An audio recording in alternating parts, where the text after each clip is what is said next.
Hey guys, SoCal Val here. You are listening to the Hitting the Turnbuckle podcast.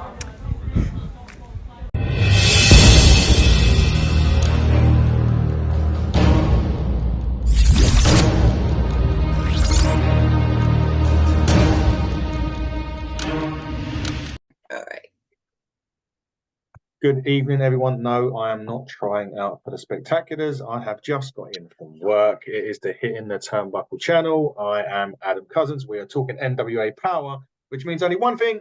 My glamorous, glorious co-host, not the Christmas tree, Fiona Lochran.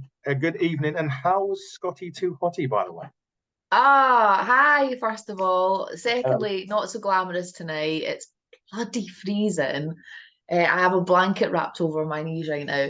Scotty Too Hotty's amazing. We had our show, Inside the Rope show in Glasgow, a really intimate show last night, which was lovely. He's a sweetheart. I never met him before. He's been in Europe for the last week or so. So he's been in Malta and Italy, Switzerland, England. He's in Scotland till Sunday morning, and then he goes to Ireland for OTT.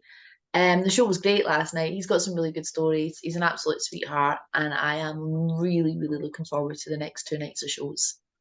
Indeed. Did he do the work? He did not. No, it was a small venue, small stage. So he did not do the worm. Damn, maybe we'll get him to do it apart from the other. I'm sure. In fact, I should have had this conversation with him because obviously I am going to be in the ring with him this weekend. And I am just going to have to warn him, do not dare. I will be in my new clothes, my new finery. I am not ruining them attempting a worm in a ring in front of 500, 600, 700 people, however many people are there. So not happening. Damn it. Anyway. Sorry, just imagine it. It'll be fine. Fiona doing the worm, everybody. That's nice to go to sleep to this evening. And whatever floats your boat. This goes out on Friday, so anyone, happy weekend. What listening? Thinking about Fiona? No, don't think about that. Don't think about. We got a couple of bits to discuss before we get into what was another fantastic episode of Powerr, and they were kind of both things that we spoke last week, but there's just been updates too. Both probably not so good updates. The first one, last week we spoke about Camille and her contract situation, and it was due up the 1st of January, according to reports, and various reports in America are now saying that not only is the contract up in January, that she's given notice to NWA that she will not be renewing the contract come January. Yes, so the reports say, obviously Camille herself hasn't confirmed or indeed denied this. And she put something out, I think it was yesterday, and it was like, congrats to everyone who think they know everything about everything, or something along those lines. I thought, okay, that's interesting. We don't know. We don't know whether she'll show up again. We don't know the current situation other than that her contract is up. Whether she remains with NWA is anyone's guess. If she doesn't, the world's an oyster. She's phenomenal. From what I can see on social media, people would love to see her at Impact or indeed AEW. I think personally she'd be good for the Knockouts division at Impact or soon to be TNA again. Yes. Well, I just wish her the best of luck. She was a phenomenal representative for NWA when she held that women's championship, 800 plus days. I think she's phenomenal, and good luck to her. And if we still continue to see her in the ring at an NWA, then that's a good thing for all the NWA fans. So we'll wait and see. We will wait and see. That does lead to another question, which revolves in, if she's going, what about Tom Latimer? I don't know what his contract status is. No, I have no idea. I'm presuming he's contracted. He may be, he may not be. How long's a piece? I just don't. No, neither do I. I don't know. But I did see today that Tom is now involved in a new training school. He is, with Dexter Loomis. Loomis, yeah. And there was someone else involved. There was somebody else, and forgive me, I can't remember. It's a long day. Yeah. And was it St. Augustine? Something like that. Somewhere in North Florida, anyway. So that's really, really exciting. Yes. I think Tom's phenomenal. I know that people have been to seminars with him before and said he's a brilliant trainer. So that's really quite exciting. And I imagine Dexter is also, or Sam, whatever his name was. I think when his he was real in name's NWA. Sam, isn't it? But his Yeah. character is Dexter Um, Lewis, who's disappeared off I the. think they would both be phenomenal trainers. So Absolutely. yeah, if anyone's signed up and goes along, I think they're in very capable, very safe, very good hands. They certainly are. And again, we don't know. We don't even know about commit. It's just internet reports. But of course, it's NWA related, so we have to. Well, I was going to say, and it's a very NWA thing. There's always so much up in the air that you never really get a full story. Sometimes I feel No. it's you get little tidbits, but never a full. So I kind of feel like with NWA, I say to a lot of people, I will just have to wait and see. It's kind of Exactly. my go-to response for a lot of the things that goes on there, to be honest. And speaking about wait and see, that brings us to the next point. Now they have announced the pay-per-view or the premium live event, It's whatever you want to call it. a live event, so not technically a pay-per-view, even though they originally said it would likely be hard times. They've obviously changed their mind. They've called it a signature live event. So we've gone from Okay. pay-per-view to WWE went for pay-per-view to premium live event. Now WWE have gone from pay-per-view to signature live event. It's Paranoia. It's on January the 13th. The interesting point about this is that people were asking where is it going to be on, what channel is it going to be on, and it's come up that it's going to be on CW only currently. Has it been actually confirmed though? See, this is the issue. When I saw it last night, somebody had asked the question, where's it going to air? Is it going to be on Fight TV? And the response was the logo's on the graphic. Yeah. Now, when you look at the graphic, it's a little CW logo. Yes. We don't know if it's going to stream on the app.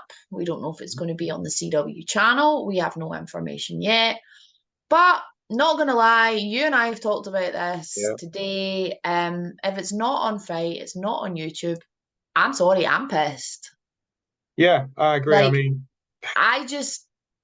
I don't know. Like, yeah, I'm actually kind of a bit, don't really know how to eloquently say what I want to say, so it's probably best that I don't. But yeah, it would be, and I will be very, very disappointed if it doesn't air on Fight or YouTube. yeah. The idea that it might, I'm sure, is there. Whether it airs a day after, or 2 days after, or 3 days after, remains to be seen if it airs at all. But then we've got the whole issue of, well, if it airs a week later, what's the point in talking about it, because everyone else will already have done it and we'll be a week behind. So Yep. I'm considering all those options. It would be really, really, really nice if NWA could get everything together, all the facts, all the information together, and put it all out in one go. They don't appear to be great at doing that. It's little tidbits. Yeah.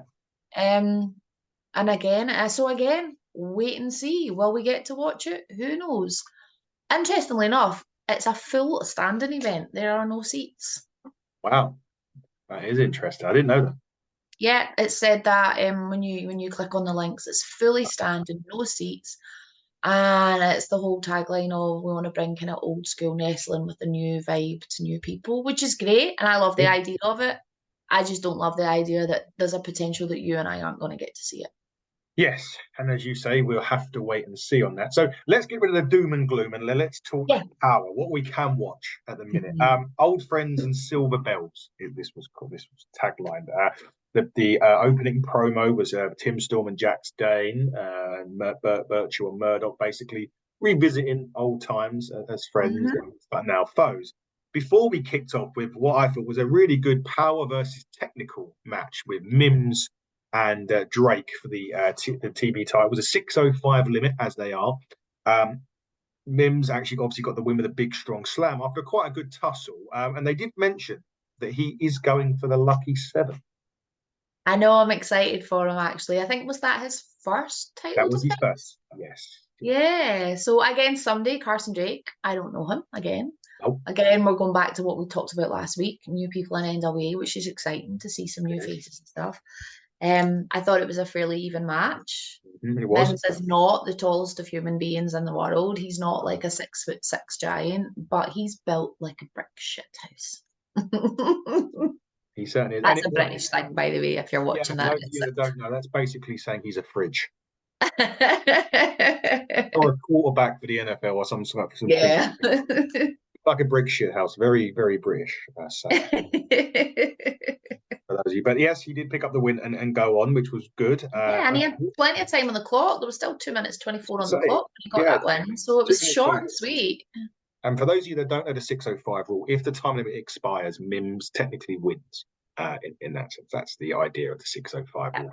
Technically win. Be interested if they ever change that, saying if you don't win in 6:05, you lose the time. That would be a big change, wouldn't it? Big twist to things. After that, Carl Davis was at the podium with Frillbilly, and he brought on a friend, Devon Dixon, who was wearing a Hooters coat or some kind. I know, I loved it. That mullet was incredible. Oh my God, the mullets. Silas, Devon, oh, glorious, glorious hair days all round. It was hairdos, Hooters, aplenty, and then Carl Davis, who just looks like me with a beard, and a raspier voice. There was a big thing. Basically, there's a lot of respect between the two. Devon's a really good friend of Frillbilly. Frillbilly, when he was out injured, basically Devon was with him all the time. And Frillbilly wants to repay that with not only an opportunity with the NWA, but a match next week for the title. Brave boy. Brave boy, because Devon is going for that belt and he has not hidden that fact. No, he didn't. And he basically said, obviously best of luck next week, but I'm coming to win, which is Devon's Which is the right attitude to have. It is very much so, and we will get on with more matches next week in a little bit. What was announced. Then we were talking about just now, Latimer and Camille against Idol Markova. There was a lot of miscommunication with every time Latimer got tagged in, he seemed to get beaten up in this. Camille definitely done the majority of the work in this, maybe showing about the insurance policy, but they did cheat here to get the win. Tom Camille cheats? Never. No, I mean, how dare you?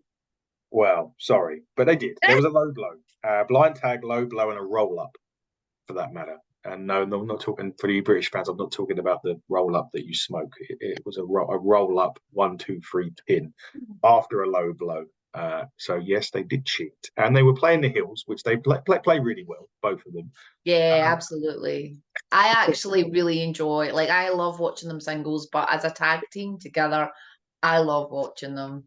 They were really good. Obviously, they're married, they live together, so there's so much chemistry there already. I love watching them play off each other like that. So it's always entertaining. It was a good crack, as we say here. We're talking a lot British tonight for you NWA fans. So if you need translation or anything, just ask us. We'll tell you what we mean. They've sort of hyped up a few bits. So we're talking about next week now. Max the Impaler will be in action.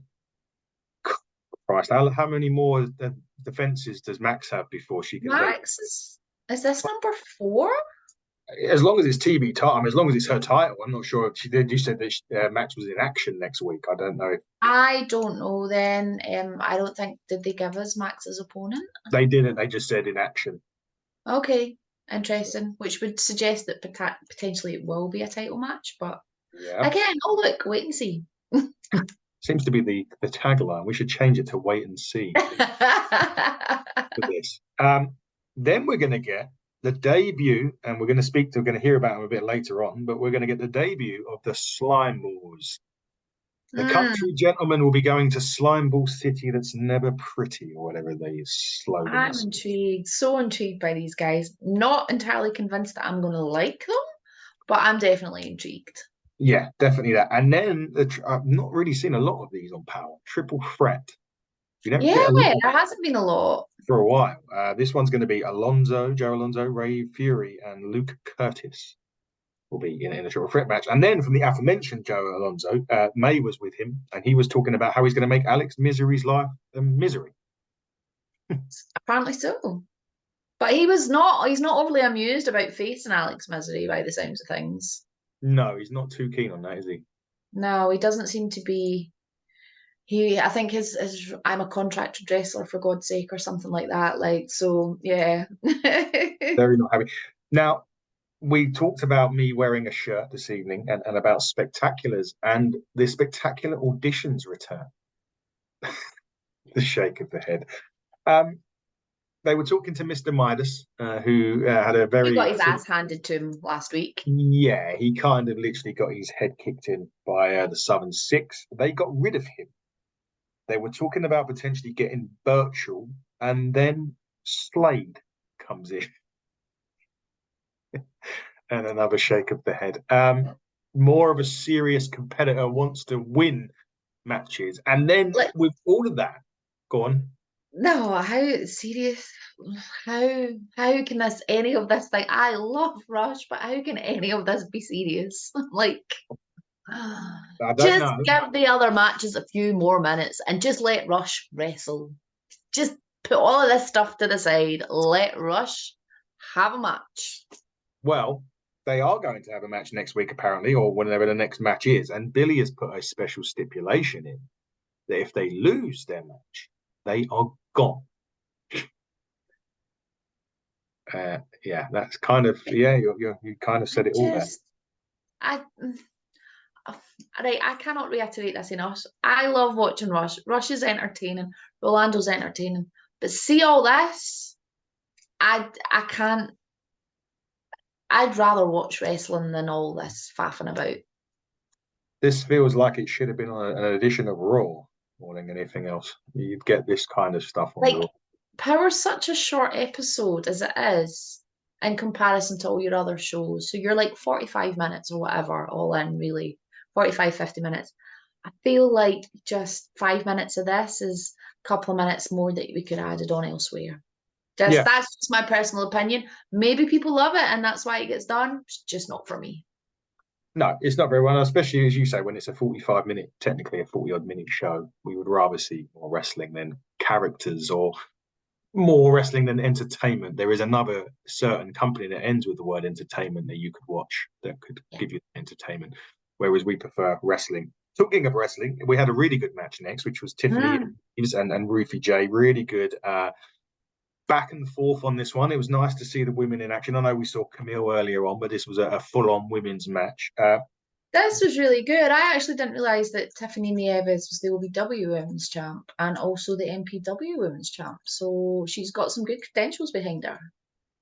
She does. She certainly does. Got some good credentials behind her, and she did get the win with a very deep-looking armbar, which I'm not surprised Ruthie tapped in this. But yeah, she's a multiple champion elsewhere, and one wonders how long it will be before she goes for women's gold in NWA. She's got a good couple of options. Maybe we'll see her up against Max. Ooh, bloody yeah. Well, I would have thought they would have announced that as the match though, rather than Max in action. Yeah, potentially. You never know. We still got a week to go, so as you know, as you said earlier on, whatever the word was that you kept saying, what's the word of this show? What we're saying at the moment? Watch this space or something along watch those this lines. space. Yeah, wait and see, basically. And then May was back with the Slime Balls, who basically told the country gentleman next week is slime time. I can't imagine AJ is going to put up with that. I can't. They just remind me of like school kids. Slime Balls. Yeah. I think we're. My jury's still out on them. I want to see them wrestle before I make any And we will. And we will see them next week wrestle. That's the main thing. That's where regardless of what their character is, can they wrestle? That's the plan. That's the big $1 million question. After that, we got given another Kyle moment with Kenzie, who they announced in Sarasota, apart from the fact that she was spending half the time bitching with the crowd, that sat in Sarasota when they return, she's going to be going against the new Attitude version of Sam Starr. Who we saw which resulted in a "She's a Star" chant right over the top of poor Kenzie, who was drowned out at one point pretty much. So yeah, I'm looking forward to that. Particularly, we saw that little video last week of Samantha Starr with Chelsea. Was Chelsea, so it was. Yeah. Yeah, Samantha Starr's got a little mean streak in her. She could be one of the mean girls by the looks of things. So maybe she's getting a practice in because obviously Kenzie is she is the mean girl of NWA or part of the mean girls of NWA anyway. So maybe she's just getting that little aggressive side ready to I take on don't know. Kenzie. But another great promo with Kenzie. Oh, I she's fabulous. At yeah, 21 years old, doing this sort of stuff is ridiculous. she's fab. She's She amazing. is fab. And the world is her oyster. And her little sister isn't such bad either, is she? At Uh-uh. 19 or whatever she is. But we now get quite quickly into our main event, which we was very much looking forward to: the return to the ring of Mr. Timothy Storm. Timothy, maybe Tim, we'll call him. His But Sunday anyway, name? Timmy Sunday, Thunder, Timmy if your Thunder, deals. as Danny Deals was saying, Timmy Thunder, yeah. Uh, Going with Jack Stane against Burchell and Murdoch. But that wasn't the whole story, because Murdoch, well, suffice to say, wasn't very happy, was he? Yeah, even from the outset, Yeah. like before they even got to the ring, you see him, they come through the curtains and he's just like at Burchill. So and there was some moments throughout this match. Obviously, it started out with Trevor and Tim in the ring with each other. I don't actually know if they've ever faced each other, believe it or not. I don't think they have. It was the first time, It briefly. is always the first time. But then Trevor rolls out the ring. We're going to get to that. After what I call a good old-fashioned meat slapper of a match, there was a trap. Jax puts him in. Jax puts Burchill in the trap curl. Trevor leaves, near enough kicks a fan off the seat, gets the chair, brings it in the ring, and gets a DQ, and then walks away. Yeah. Just walks off. Do you know what he was? I Do you know what he was saying at that point? If you're hot, you're hot. He was challenging. He's in a Southern Six at that point, I think. Yeah, I don't really know what's going on there, but that match was quite hard hitting. It was hard. Burchill was dishing it out Yeah, at one point to Tim. He it was was. dishing it out, but Tim was dishing it back, and Tim Gibbs as good as he gets. yeah, always, always, always, always. It was pretty much hit for hit for most of the match, no matter who was in the ring. Yeah. Realistically, it was four big guys, Oh yeah, four big strong guys, and that's the kind of wrestling I like. me too. I do enjoy that, and that was it. Was a good match for what it was worth. Unfortunately, Trevor Murdoch ruined it by running out of the ring. Yeah, but he's raging with Burchill, so there's obviously something going on there. Like, did he not want to team with Burchill? Was Burchill put with him? Was he just told, "This is your tag team partner"? Where was Where's Knox? Knox? Yeah, Like, where's Knox? where's No, Knox? Yeah, Knox. so I have no idea, but it was lovely to see Tim back in the ring again in Brilliant to see. NWA. Brilliant to see Timmy And I'm Thunder. looking forward to seeing what happens with him and Jax moving forward. You'll have seen, or you may or may not have seen, there's been a couple of little videos on Instagram and Twitter and stuff about the two of them and how they kind of came together in the locker room and stuff. And yeah, what was it they called the perfect event? Potentially, is that going to be a new tag team name for them? I don't know, but that was the thing that Jack's come up with. Perfect event, quite like that idea, to be honest with you. yeah, potentially the Um, perfect event. I'm excited to see what they do, but like I said, yeah, it's really really nice to see Tim back in the ring. It's always good to see Jax. It's always good to see Trevor, and to be honest with you, I've been quite impressed with Burchill as well. So He's rolled back the years. next for him will be fun to see. Yeah, we're looking forward to seeing more Birch on NWA potentially. Anyway, we don't know. We don't know a lot of things at the moment when it comes to NWA. Story of my life. Seems to be a mystery. Quickly run through Fee. I mean, you're still a busy bee. You've still got some shows with Scotty. You've still got some stuff with Pat with Shango, and you've got some events this weekend. Oh my goodness, right. I'm so tired tonight. I don't even know how I'm going to get through the weekend, right? So tomorrow night is our first of two nights in British Championship Wrestling, No Blood, No Sympathy with Scotty Too Hottie. Night one in East Kilbride is sold out.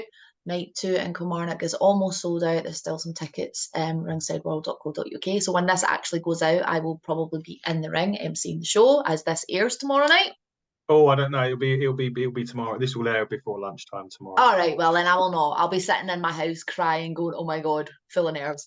So that's this Friday and Saturday. Next Friday and Saturday, I'm with Pro Wrestling Scotland and Moodiesburn, and then New Mains with the lovely James Storm, and a whole host of the crew over there. So James Storm's back in Scotland. It's been a while. Straight after that, Sunday lunchtime, I'm away to go and pick up The Godfather. We've got shows in Glasgow on Sunday. Then Monday we drive to Manchester. Then Tuesday we drive to London. Don't ask me where the venues are. I can't remember. itrtix.com for that. And then I do believe I have, oh no, I was going to say I've got a week off. I don't have a week off. Oh, I do have a week off. And then the following week I have PVW Academy Attacks show, which is always fun. Premier British Wrestling have their training school, the PVW Academy. And before Christmas, we always run an academy show for all the trainees. For some of the guys, it's the first time they've been in the ring and had a match in front of people. So I always run a wee family and friends show for the trainees so that the families and friends basically can see what they've been doing for the last year. It's always a fun night. So I've got that. Then Christmas, and then 27th, 28th, and 29th of December, I am with W3L, Gala Shields, Petticoat Bay, and Broxburn, I think, but don't quote me on that. So yeah, busy, right up to the end of the year. Busy bee indeed. We can now announce today that on the 14th of December, so you will probably get it on the 15th of December, it'll be me and you this time with Eric Bischoff Part 2. I'm excited. I can't. To finish off, we'll get his thoughts on some of the newer wrestling news, as well as talk through some time with TNA, WWE, and any questions. And just, I know you guys fans are going to ask questions. They're going to be hypothetical. He doesn't like those, but he will answer them anyway. But yes, we will have Eric Bischoff Part 2 on the 14th of December. I can't wait for that. And big thanks to you, Fiona, for even sorting the first part out, let alone Part 2 that we're getting. You are more than welcome. We can't wait for that. We're attending some Shaman Sacrifice Pro Wrestling that weekend. Our good friend CJ Carter will be the host. So the host of the GM of Ignite is going to Sacrifice Pro Wrestling. It's a charity show that they always put on. We're going to be there because we will be doing some special interviews that will air earlier next year. Because those interviews are going to be with our new sponsors, or at least a couple of our new sponsorship ease, whatever you want to call them.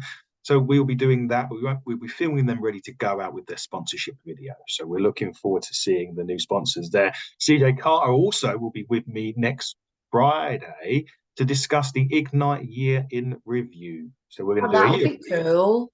All the stuff that's happened with Ignite this year will be discussed, and including some stuff for next year, which brings me nicely to Chapter 3, which is 80% sold out already after just 3 weeks of their last show. One of the matches on the show will be Smashing Mike defending the Hitting the Turnbuckle Championship against a man like Dries. We've also just announced Sapphire Reed will be returning to Ignite for the show as well. I can't give you any more information about the matches that are going to be announced, although I do know them. Thanks, CJ, for the heads up in advance, but I can't tell you anymore. There was one more match that was announced, but I can't remember off the top. Oh yes, I do. It was the Bryant brothers. Nino's back from injury after Mark True took him out in September, and he will be looking for revenge with Mark True and Mark True's special partner, which is his normal tag team partner, Kieran Lacey, will be teaming with Mark True against the Bryant brothers. But also will also be appearing on there Taylor James, Corey McRae, and Joe Lando. Obviously, they've announced Sapphire Reed as well, but most matches involving those wrestlers will be announced when CJ decides to put the graphic out.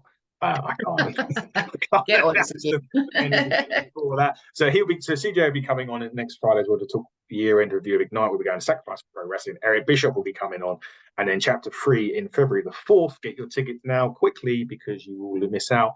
And I can announce that I'm officially all in 2024. Yes, nothing will be stopping me this time. One arm, one leg, one beat of the heart left. I will be there. I know this is an NWA show, but people that know this show and know me know what happened this year, so that I couldn't attend. But next year I will be crawling to Wembley if I have to, and hopefully Fee, you'll be there as well. And obviously the Buckle Up 2024, and I can't get into a bit more of that right now either. But Fee, it's been lovely to speak to you as always when we talk NWA. It's great. Always a pleasure. And we will be back next week, probably earlier in the week next week, to do NWA. Even if you're not, you'll get it done anyway, and it will still be live on the show. But until then, everybody, I'll be back with SmackDown stuff, with Dave, with AEW stuff later on in the week as we leave the weekend. But until then, everybody, buckle down, stay safe. Goodbye.